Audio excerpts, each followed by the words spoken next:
मैं आपसे जानना चाहूंगा कि आज का ये विषय जो धरना चल रहा है, इसमें क्या क्या मुख्य हमारी मांगे हैं और किस विषय को लेकर के हम आज धरने पर बैठे। एक बहुत बड़ा विषय है कि विश्वविद्यालय में 1332 करोड़ रुपए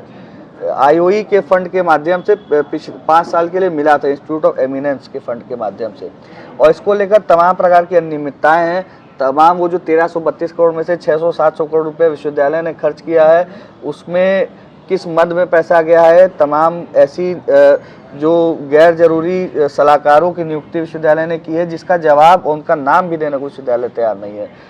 उन सलाहकारों की नियुक्ति के बावजूद विश्वविद्यालय में प्रवेश से लेकर शिक्षण की, सुरक्षा की सभी प्रकार की गतिविधियां एकदम लचर हैं, और उन्हीं को ठीक करने के नाम पर विश्वविद्यालय में सलाहकारों की नियुक्ति की गई थी, लेकिन वो सलाहकार एकदम बेफिजूल के साबित हुए हैं। इसके अलावा कई अन्य मदों में जो धन गया है, कहाँ खर्चा हुआ है, इसको लेकर ऑडिटिंग कुछ नहीं की, और उसका रिव्यू करने के लिए जो कमेटी बनाई गई, उसमें पूर्व वाइस चांसलर जिनके समय वो पैसा आया था, उन्हीं को उसका अध्यक्ष बना दिया गया। तो एक हमारी मांग ये भी है कि जिसके समय पैसा आया, जिसने उस पैसे को खर्च करने में जिसका योगदान रहा है, उसको किस आधार पर अध्यक्ष बनाया गया, जबकि एक स्वतंत्र कमेटी से धन की जाँच हो और सार्वजनिक किया जाए कि वो पैसा 5 साल में कहाँ गया, और वो पैसा जिस लिए आया था, यानी कि बीएचयू की क्यूएस रैंकिंग में सुधार करने के लिए।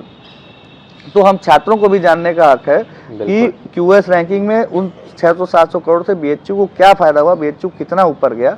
इसके साथ ही अन्य भी 14-15-16 हमारी मांगे हैं, जो अभी बाकी भास्कर जी, प्रशांत भैया लोग बताएंगे आपको। तो इस पर चर्चा अभी हम अन्य लोगों से भी जारी रखेंगे। अभी तक जितना मुद्दा हमें समझ में आया, विषय कुछ इस तरीके से है कि विश्वविद्यालय में जो फंड आ रहा है, उसकी जानकारी विद्यार्थियों को नहीं है कि 1314 करोड़ पिछले वर्षों में आए हुए पैसे विश्वविद्यालय के किसी भी इंफ्रास्ट्रक्चर में खर्च नहीं हुए, किसी भी ग्रोथ में, किसी भी डेवलपमेंट में खर्च नहीं हुए, तो आखिर वो पैसे गए कहाँ। यानी एक बड़ा भ्रष्टाचार का आरोप विश्वविद्यालय के पूरे प्रशासन पर लग रहा है। और उससे भी जो अहम विषय है वो है शोध में प्रवेश का। हम जानते हैं कि यूजीसी की जो परीक्षा होती है नेट जेआरएफ की, उसमें 3 तरीके का क्राइटेरिया इस वर्ष से अपनाया गया है। यानी जेआरएफ के लिए एक अलग क्राइटेरिया अपनाया गया है, नेट के लिए एक अलग क्राइटेरिया अपनाया गया है, और पीएचडी ओनली के लिए एक अलग क्राइटेरिया अपनाया गया है।